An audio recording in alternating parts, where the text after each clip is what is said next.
the New Age panel. And this is a panel discussion on lessons from the abnormal for the New Age leaders.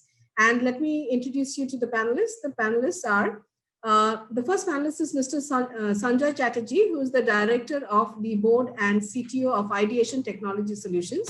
He's an engineer with experience from Tata Motors and Tata Technologies.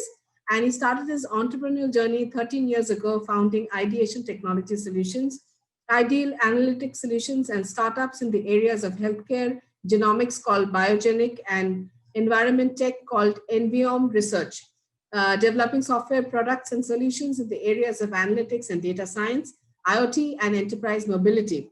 Mr. Chatterjee is also the chair of NASSCOM Special Interest Group of Analytics. He has received his MTech from IIT Kharagpur. I warmly welcome you, Mr. Sanjay Chatterjee. The next panelist is Mr. Anmol Singh Narula, who's the director, JIS Group Educational Initiatives. Mr. Anmol Singh Narula focuses on innovation, technology, and marketing at JIS.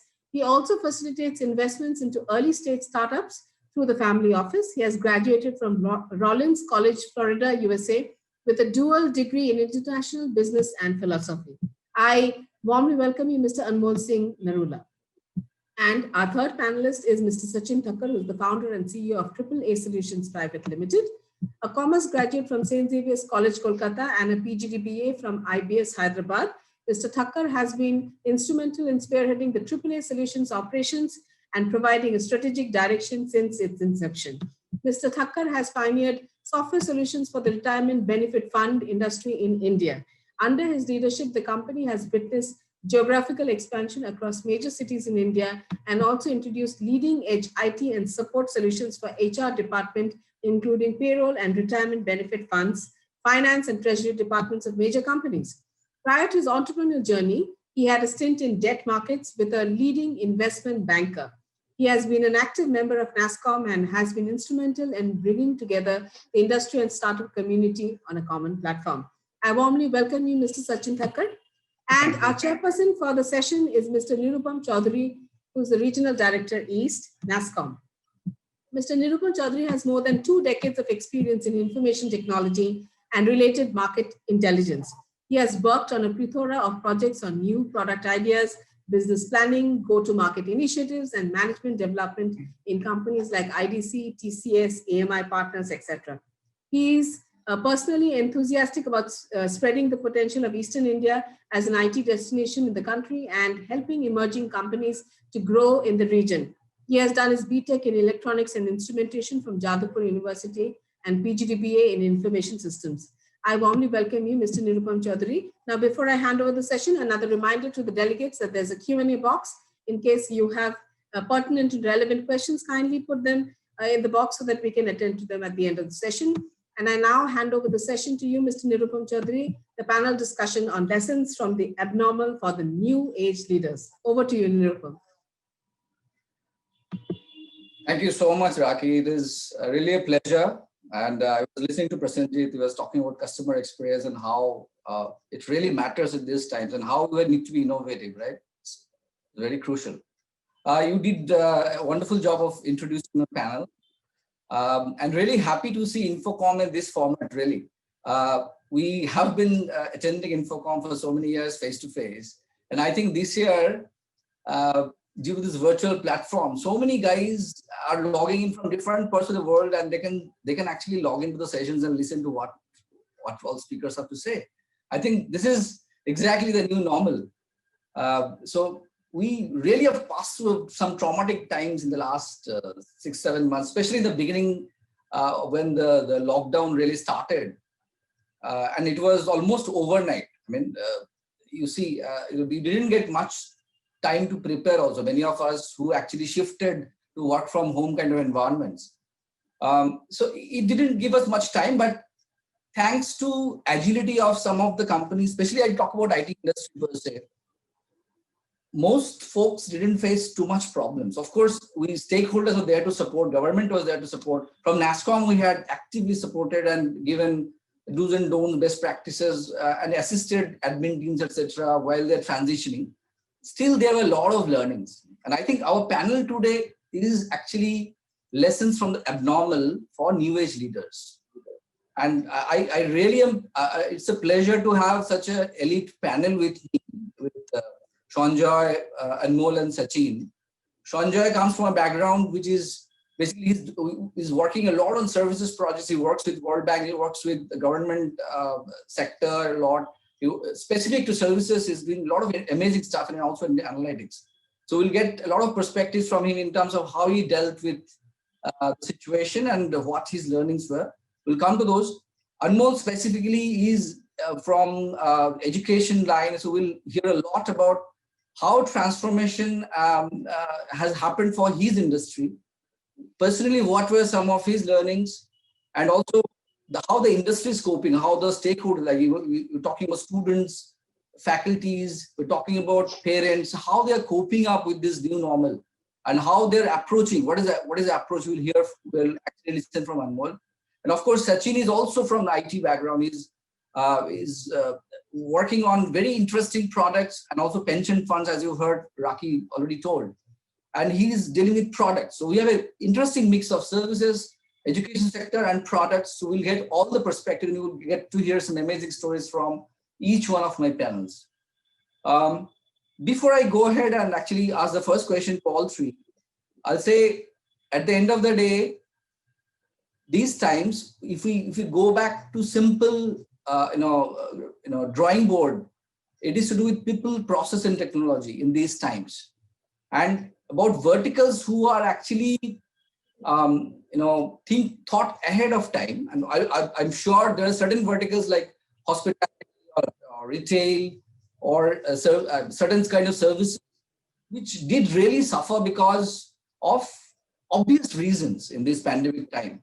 But there are certain other verticals, like say healthcare sector, and of course IT and I'm not even considering these sectors who actually did much better in this times.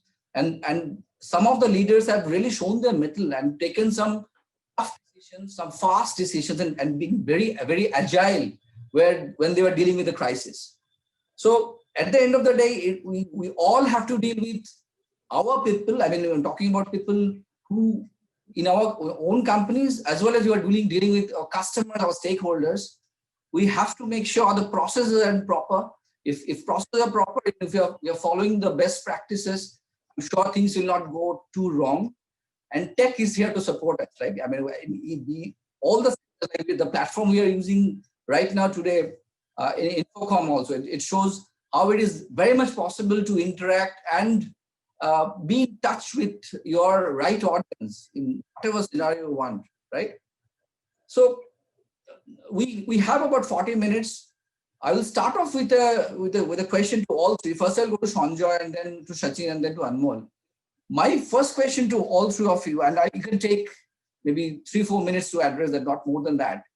Sanjay, to you is, the question is, when in March, when suddenly the pandemic happened and gradually there were transitions and you faced those problems of shifting and taking some very tough decisions also, I'm sure. What has been the experience so far in these months? What were some of the learnings? Because you are a role model for many of the upcoming leaders. Many emerging companies look up to you, and you're also working very closely with startups. So what has been your experience in ideation? Let me start with that. Thanks. Yeah. So even my experience in this COVID was enormous. I mean, probably one of its kind, because in the March, we had started a very big transformational process, for ideation as a company after 13 years of journey. We were about to finish a merger and, with a very big company in US, Vision A's. So that's, we're just about to complete in the March end. So that was a challenge because of the COVID. And luckily, the experience was, even during the COVID period, we completed that process. So we'll be having some announcement very soon, but that's a good experience because even the scenario in India, in California, I mean, it was like, pretty complex. And despite of that, so additional to the normal COVID situation where you have to take care of your customers, revenue, cash flow, on top of that, there's like a big process of, M&A. So altogether it was complex, but luckily we did it very successfully. So that was a unique experience. And the other part of it, like, about our work, the way we used to do work earlier also, mostly everything, all our resources and all our, infrastructure being in, like in cloud. So they were already having that flexibility of working from any place on earth, and our employees were being distributed that way. So that really didn't affect much from an operational or from the delivery point of view. And the third experience was about the new customer acquisition. Probably in last 2 years, we haven't get that traction. In these 4 years that we have got, 4 months, sorry. So that's a huge area opportunities that has opened up, which is unbelievable. Probably, as I said, last 2 years we didn't have that much of, in short period, so much of opportunities. So mixed, all positive, and it's like great learning, coping up with the new scenario. And already we have accepted this scenario and doing well. A follow-up question to that. I'm sure, you know the kind of other problems which are associated when a lot of our employees are actually working from home. You understand the cybersecurity concerns, and when you are logging into secure systems. So how did you deal with that? I understand that you also have this background of, and so what is your suggestion, or what is your mantra to other companies also who are working in similar lines? And of course, we heard of several instances of attacks already happening in some corners. So what was your experience and how you dealt with it? Well, we had prior experience because we already had people from France, they used to have this kind of infrastructure already in place. And many of our customers being in healthcare in US, as you know, because of this PHA data and all. So this kind of a security and working from remote, that infrastructure was already placed. Like sometimes you use Citrix or AWS with all those, remote desktop, and even some of the workstations were completely in the cloud. So now what we are doing it, we have already allowing people to work from home using secure VPN connections. And of course, like the cloud being already our DevOps infrastructure. So that really nowadays very standard, and it is provided by almost all biggies. Be it Microsoft, be it Amazon, be it Google. So any standard can be adapted. And what has been upskilling? Have you faced some challenges in terms of training and development of employees, the HR challenges, or anything specific related to trade? We have several platforms, like recently, Meiji, NASCOM also came up with this Future Skills Prime, where you can easily log into the secure system and you can actually upskill.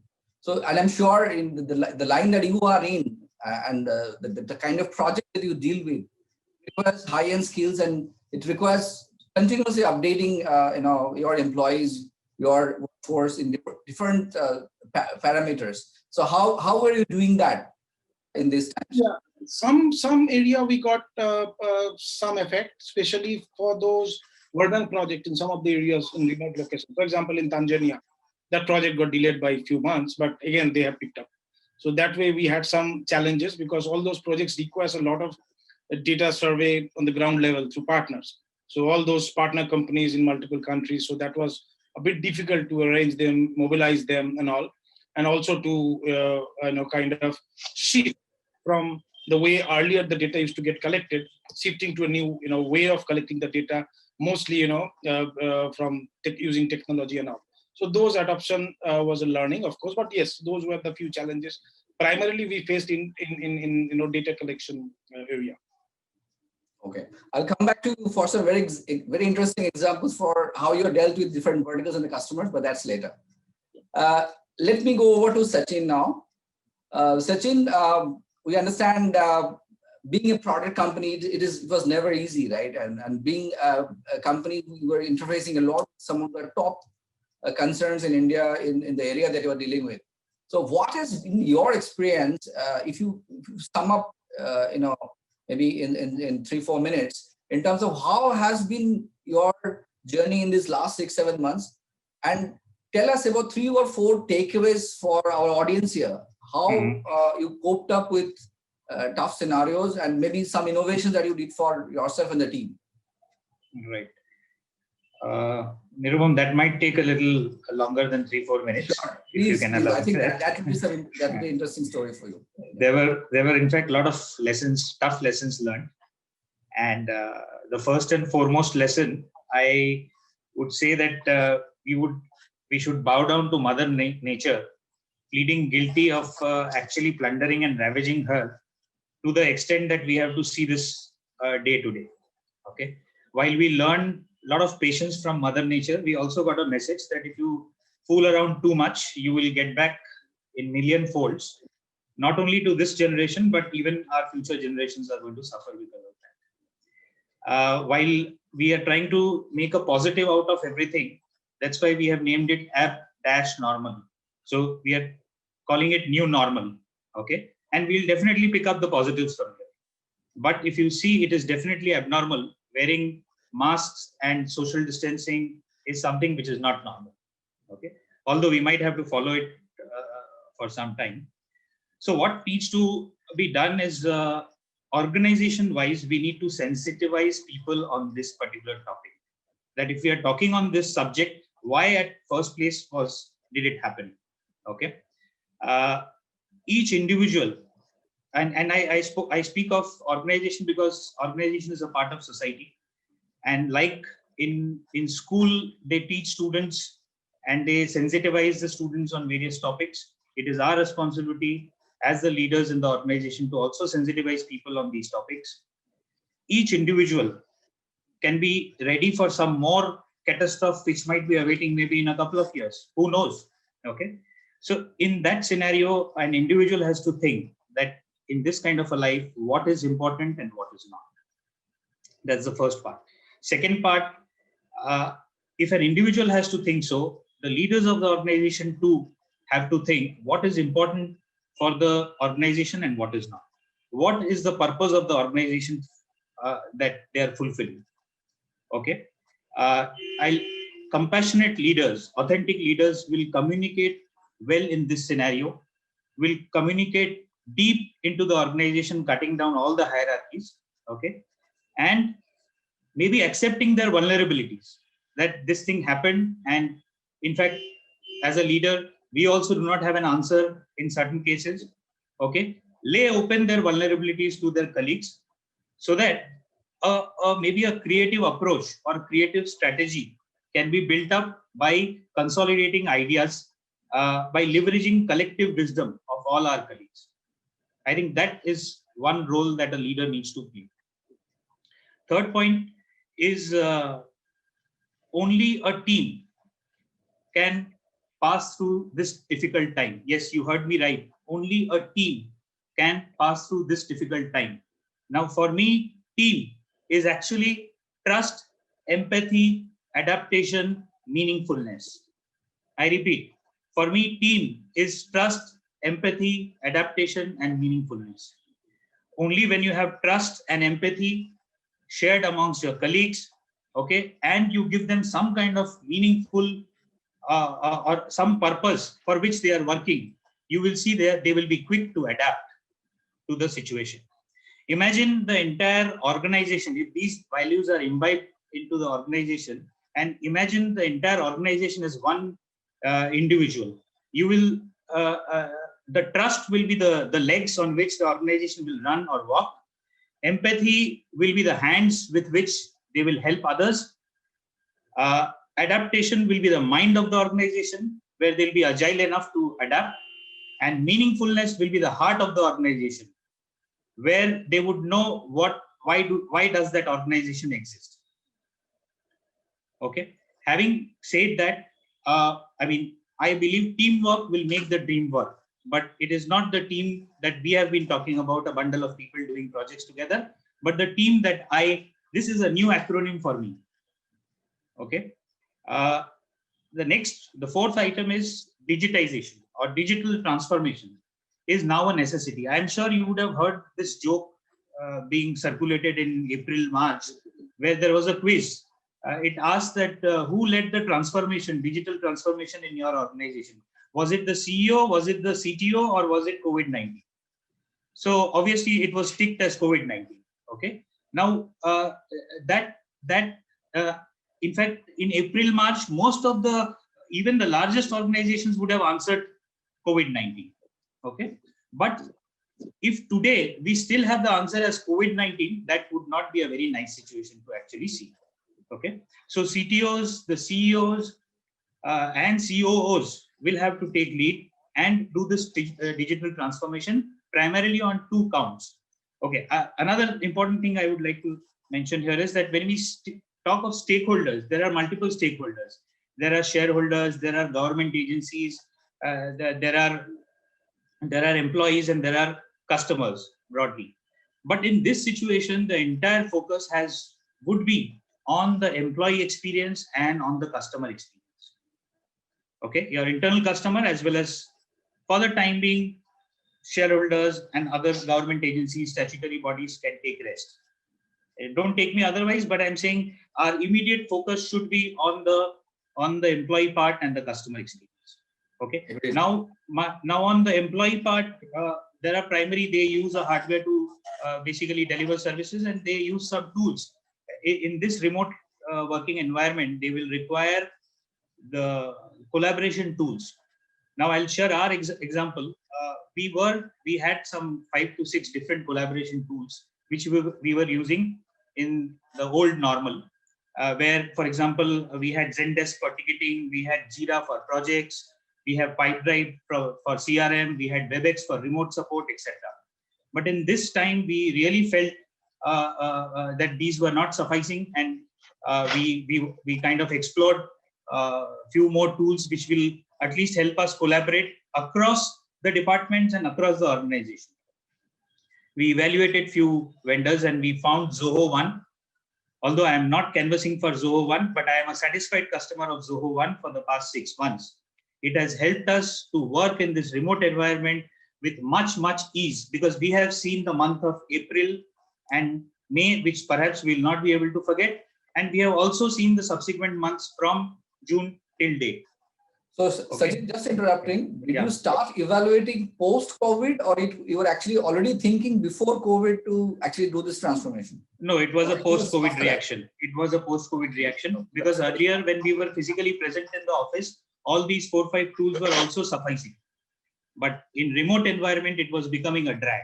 That is where we explored this and we found it extremely helpful. Excellent.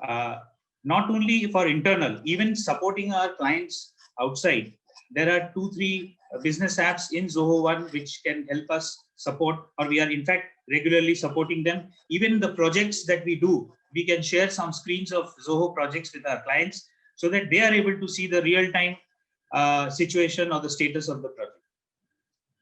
Having said that, the other part was the hardware part. Now we had 50% CPUs.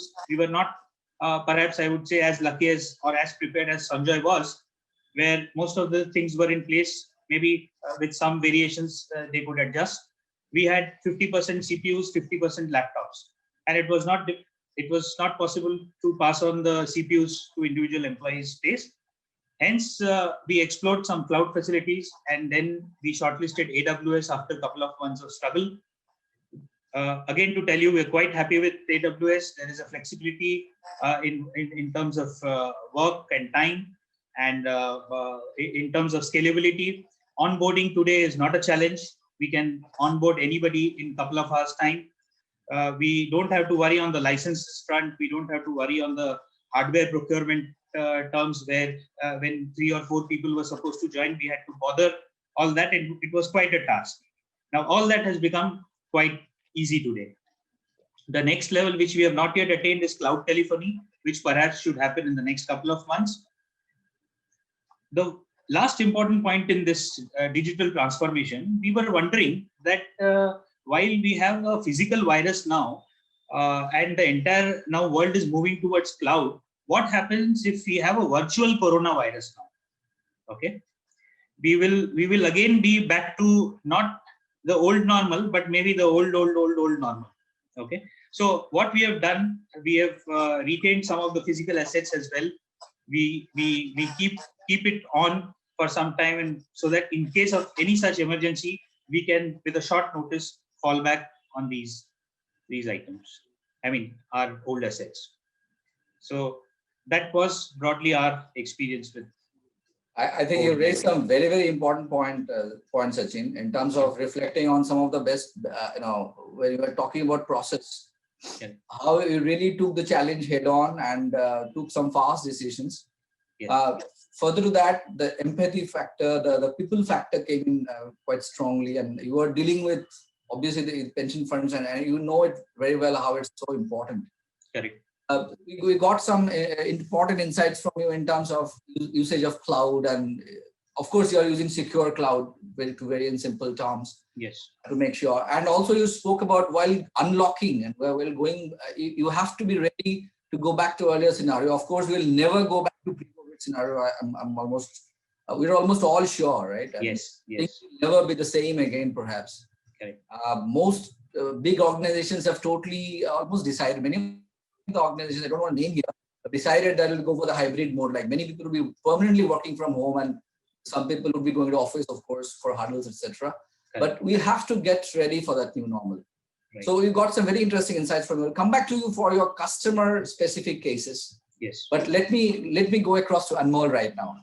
So Anmol, it's you are in a sector which really touches all of us, all of our lives. Like we talk about education sector, and being in Kolkata, being one of the premier institutes, premier universities here. It is definitely a lot of expectations from a university like you. When suddenly this particular pandemic struck, and we were struggling in our home, like for example in my home, my daughter is in one room doing online classes, my wife is in another room doing lectures. It didn't happen overnight, right? We got ready for that. Even schools had to get ready for upgrading their processes. It was never easy. Faculties had to get trained on PPTs and how to project screen and stuff. So it took some time, I'm sure. And also from education institution point of view, there are certain processes I'm sure you needed to automate, etc. So tell us your journey. I mean, last 6 months, some key learnings from your side, and also some advice for peer institutes, peer universities, and the sector per se. And more. Over to you. For us, like we were actually in January, we started talking about the pandemic, because when we saw what was happening, we were like, this might actually cause some disruptions at some point, but we never really even considered how serious it would become. And even despite having it at the back of our heads, it was still a surprise when the lockdown happened. So like disruption was like the biggest issue. Disruption to education was like our big point, that we didn't even want to waste one day, right? And so for years we had been planning a learning management software where we could kind of go with an online offline approach. But COVID, like as Sachin said, it was the catalyst for us to really bring that system in. But with technology, there's a lot of issues like adoption, timing, and once you take a system on, it takes really long to just have everyone use it that way. So for us, it was important that we didn't jump and get an outside system immediately. So we went with a decentralized approach for implementation for the technology. So because we have 30 institutes, right? So it would have been very hard to shoehorn a complete software for them. And it's not like IT, where most of my peers here, they're in the IT sector. So people are more receptive, right? So academic, you have way more stakeholders. You've got, professors, and you've got students. So we let them, pick their own softwares. They all the institutions have their options. They picked up Zoom, they picked up, Google Classroom, and they also use WhatsApp along with this. So it was very rudimentary, but like any crisis, it brings out the best in people. And then we started doing these meetings on Saturdays, which we never used to do as a whole group, right? We had institution heads, HODs, really communicating with each other what best practices were for their schools, what was working, what were the loopholes, how were students trying to, get past it. And we were taking that feedback because we were, like I said, we were planning to make our own learning management software for a while. So we took all of those learnings and we started, building our own system, which is finally ready. Right before that, also, we had just taken admission completely online. So it has been a challenge, but honestly, it's been good because we've been able to get so much feedback that at any other time, the implementation would have taken more than a year, I think. And in like 3-4 months, we've had people onto our system. So we went from like admission going completely online to classes going online to like building the software for alumni as well. So now we've got everyone on one system. We started just implementing it because again, like I said, we've got like 30 different units. Sorry, yeah, Again, go ahead, interrupting. Nirupam. So for you, it was the decision of automation was pre-COVID, not post-COVID. It was pre-COVID. You It was decided. it was on the books. It was being built. But the thing Okay. is, every day, different things would come up because it just always got pushed back a little bit. We'd make a little bit of progress, and then it never really happened. So yes, it was pre-COVID, but in COVID, we really like amped up the implementation for sure. So it's been an interesting experience. But other than like what we were going to do, the new idea that came during COVID was we had a lot of students that were coming up with these like great innovations. So we started making sanitizer at a pharmaceutical school, right? They were making sanitizer when there was a shortage and distributing it amongst them. One of the students team, they came up with a glove that was self-sanitizing. So we had a lot of innovation that was coming up. Very interesting. So within a month's time, actually, props to our tech team and the internal team, they came up with a system called Ideometer, which was our like fundraising platform. So students could put their projects on it, and they could ask for specific amount of funds, and they could fundraise from within JIS. So either the college, the department, or even like friends and family. So that brought within, I think, 2 weeks, we had 200 project submissions from across our group with these fantastic ideas that students had. So that was just great to see. Like it would really flip your mind. Like innovation in India doesn't just happen in IITs. It happens everywhere. And so it was just really fantastic to see how the crisis brought out the better in all of us. Fantastic. And we'll come back to you for some more Yeah. specific cases related to your experience with For sure. External stakeholders. Sanjay, let me come back to you. Very crucial area. You have been dealing with government sector. You have been dealing with multiple clients across the globe. You're dealing with Indian clients, domestic clients, and you're also managing your other processes. And there are 2-3 portfolios that you manage, which I personally know. Why don't you tell us about customer? What has the journey from the customer front? Tell us some cases where you saw some amazing, innovations. How you manage those projects, and also what are some of the learnings that others can follow? I mean, when you are dealing with typical government, private sector, other stakeholders, and entities like World Bank, etc. What has been the experience? You spend about 3-4 minutes on this. Sure. So the first instant, reaction when this lockdown started was like, how to find how to make our existing customers happy and find new opportunities. And of course, COVID being new for everyone, so we started looking up what could be the areas based on our core expertise we can slightly tweak and help this COVID scenario, and maybe some value addition to our existing customers or new avenues. So they are the first thing that we did because we already was doing World Bank projects a lot, and we had partnership with a lot of universities. We had a brainstorming session with few universities. And then we started an initiative within Berkeley, UC Berkeley, called spm.berkeley.edu, which is a smart pandemic management team of Berkeley. This group was formed, and I being the initial founding member of the group, along with a lot of Berkeley professors and people from different industry, those were mainly ex-Berkeley as well, though I'm not. This small group was formed, and our brainstorming sessions were in and around our collective experience and what solutions and platform can be tested during the COVID. So interestingly, this group is pretty active, and that led us to a lot of business. In fact, and that's we are still continuing, and this will be continued. So the few platforms that immediately came out of this was the first one was for the safe building. So it was a facility operation platform. So it's basically we designed, all these are analytics driven, of course. So it was basically, we designed a platform to monitor and mitigate the exposures like in enterprise facilities and minimize the likelihood of disease outbreaks. So the data from HVAC, like, air conditioning, the airflow of the building model, and so those were all taken care of. So that's being the one of the initiatives. The second initiative we took in the transportation area, because we targeted a lot of other areas also. So transport being one of our core expertise area, we designed a platform called Cloud Management Platform. In fact, you will be happy to know, like, the same platform now we are using in Kolkata Metro, which is e-pass, and the same will be now being used by Kolkata Port Trust. So that's in the transportation vertical. There was a few more, like one was very interesting. We made a social behavior platform using a nationwide smartphone data. So we got tied up with Google there from USB.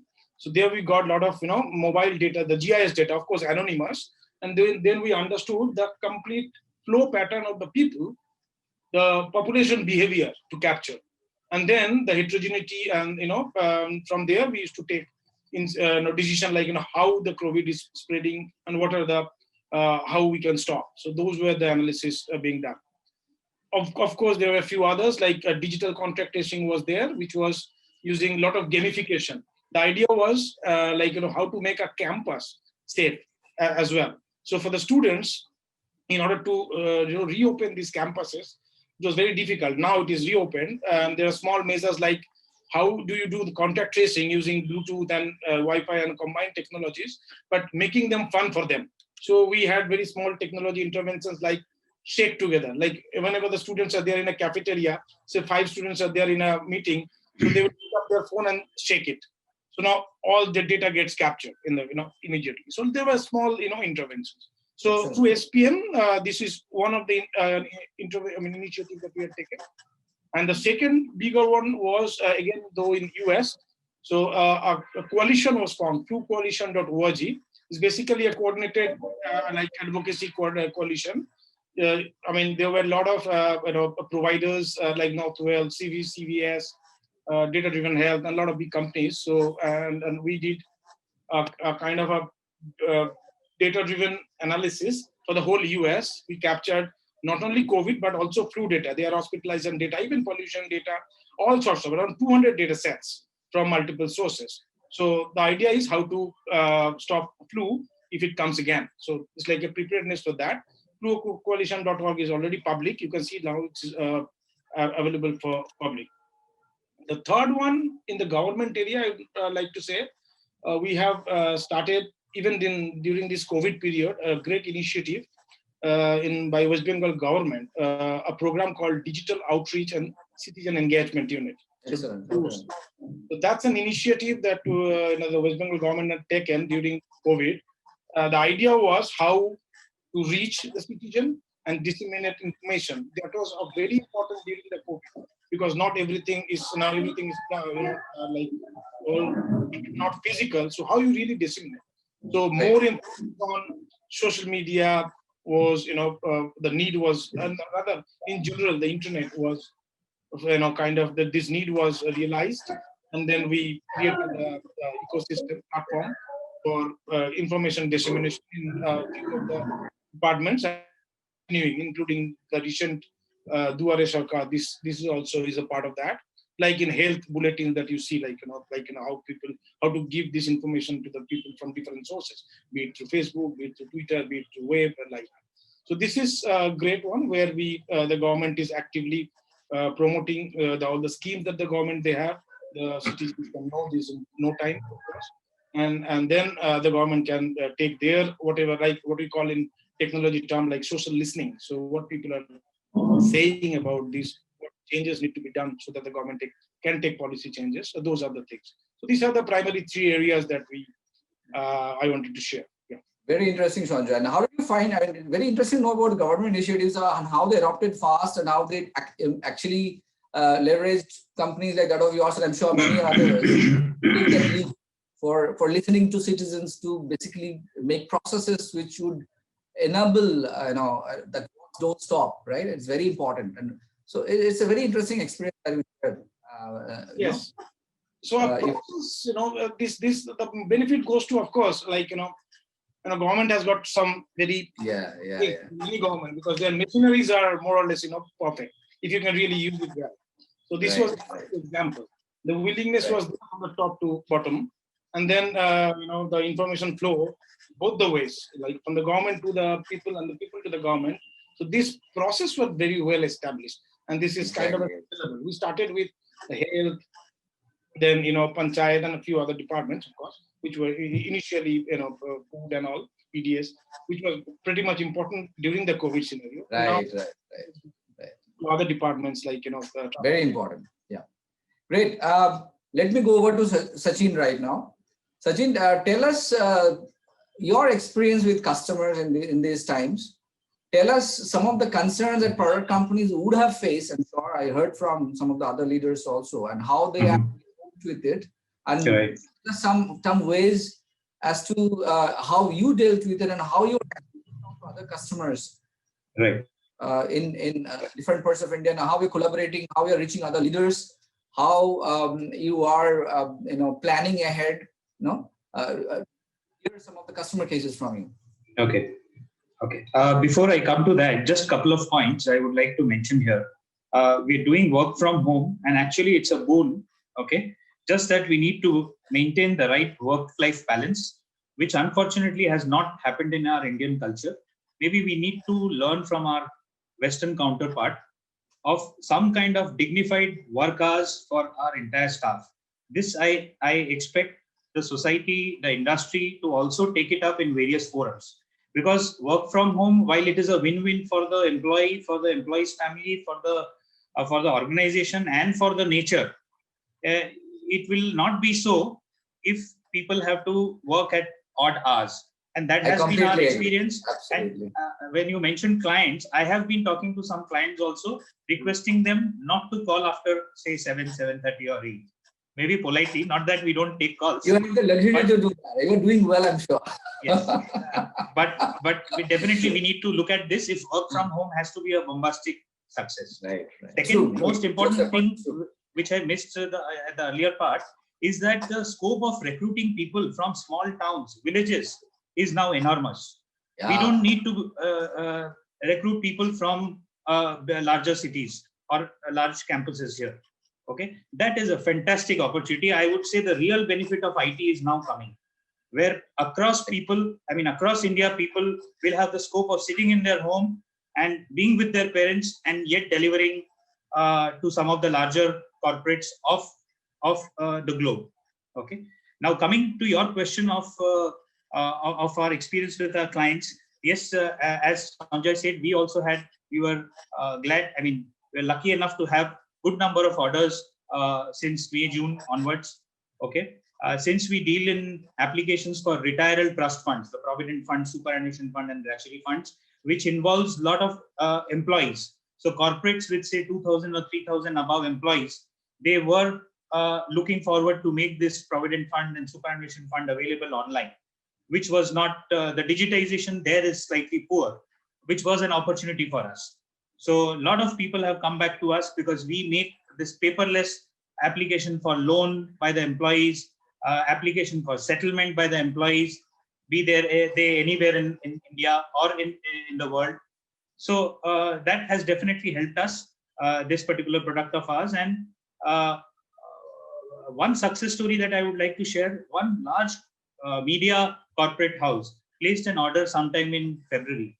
Okay, gave us their data by sometime end of March, and we were at the peak of that COVID-19 crisis. In the month of April and May, we completed the entire migration for around 14,000, plus there was some dormant around 28,000 employees sitting here in Kolkata. Okay, with people working across. So that was even in normal times, I bet it wouldn't have happened that way. I'm very open to accept that. In this that was recruiting also, like you have recruited. Yes, we have recruited people from districts of Bengal and other places also. Yes, we have done it not from Bengal right now, but from Shillong, from Noida, from Mumbai. We are looking at people from Hyderabad. So now we even earlier when we used to recruit, we used to think that no, he's going to come from 30 kilometers away from Kolkata, whether to recruit him or not. But now the entire world is open for recruitment. That is something which is phenomenal. Absolutely agree with you. We don't have much time. Let me go across to Anmol right now. Anmol, you understood my thought process. I wanted to know from you, like when you were actually collaborating with other stakeholders, or when you were actually launching new plans, what has you already mentioned the fast agility. I mean agility which your unit has shown in terms of automating processes, and I'm sure you started a lot of processes which generally would not see in normal times, online processes and reaching out to your students across different colleges, etc. What has been your experience dealing with entities, dealing with and reaching out to students even in remote corners, and many of the students are actually working not even in our state, right? They are in different other states, like Bihar or Odisha or Jharkhand, other places, or Northeast, other places also. What has been the experience so far? And I'm sure you will tell experience from your faculties and other people also. Right. Right. Honestly, what really, I'm telling you, like what helped us the most was like trusting our team and making sure that they communicated with each other. So that brought up a lot of the issues and really helped them innovate so that we could implement all our best practices across the company. But like, as you said, we have students that come from remote parts of West Bengal and Bihar and Jharkhand. And they're so used to like they were going to be on campus, they were going to have access to Wi-Fi. And suddenly when you have to work from home, or sorry, study from home in this case, it's very different because you don't know if someone is going to be in an area that has the internet to support, the kind of Zoom calls that people were doing. Because, we take it for granted, but, that's not necessarily the case. Devices, we all think that laptops are a given, but not everyone has that. Some of them are doing it off their smartphones, so things like that. So we really had to like make sure we worked with people and heard from the students, and so that we could adopt to the low data model that they would need. So that was one issue, for instance. The other thing was some students were concerned because they weren't suddenly like gonna be on campus, they weren't gonna be getting those in-person classes, so they were like, is a three-year degree even worth it at that point? So we had to really make sure that they had those resources. We built more studios across our campuses, so that we could have access to that. And as Sachin said, it really for me it was really interesting because we could suddenly like now have people be involved from across the country or globe. And for a lot of our team members also, they hadn't done that initially, and whenever we did, there was some resistance, I would say. But because of this whole thing, we could suddenly like the playing field was leveled, and we could really get people from different parts of the country. So it's been interesting. It's a mixed bag, it's a challenge every day, but we've been pivoting, and the team has been pivoting. Students have been very, very helpful. The feedback has been fantastic, and so it's been good overall. Excellent, Anmol. So I think, Rakhi, do we have a minute? I mean, or do we close now? It maybe just about a minute. Okay, so if I have a minute, I want to leverage this time. I will ask three of you. We see you as role models for new age leaders. We were, of course, you are good leaders. Tell us, each one of you, Sanjay, Anmol, Sachin, tell us 3 characteristics or 3 attributes of good leaders in these times. And you can repeat also, not a problem. Sanjay. See, the first one should be like, very open mind, should be able to accept, the failure. The second one is, of course, like thinking, what we heard, like, think and think, bhava, Right. like the famous, director said. So that's thinking power is very important. And the third one is, of course, like, as work as a team, that, he said already, Sachin, like, very important, like, the leader should be able to work with the team. So without, there is nowhere. Sachin? Yeah, I know not, I know not who would make a more fitting guide in these turbulent times than Swami Vivekananda on leadership. Okay, his words were, if you want to be a leader, you be servant of servants. And later on, Robert K. Greenleaf termed this philosophy as servant leadership in 1977. Okay, and then to carry it forward, Herb Kelleher, okay, of Southwest Airlines, said that treat your employees well, and they in turn will treat your customers well. Absolutely. And so there, basically, you have to be more focused on giving than receiving, more persuading than coercing, more motivating than in commanding. Excellent stuff. Anmol. And I think I would say like implementation. So like what works for your organization within a crisis. The second thing would be timing. Ensure that you're dealing with the problems right then and there rather than, delaying it. And the third thing would be thinking beyond the crisis, which is very important, which people almost forget because they're like, horse eyes, and they forget the time beyond the crisis. So just looking beyond that as well. Excellent, guys. I'm sure our audience got some amazing golders and thoughts from all three of you. Raki, over to you. It's really been Thank you to my panel. Thank you, gentlemen, for joining us today. It's been a really great session. Thank you so much, Mr. Nirupam Chaudhary, Mr. Sanjay Chatterjee, Mr. Anmol Singh Narula, and Mr. Sachin Tucker for joining us today. Thank you so much.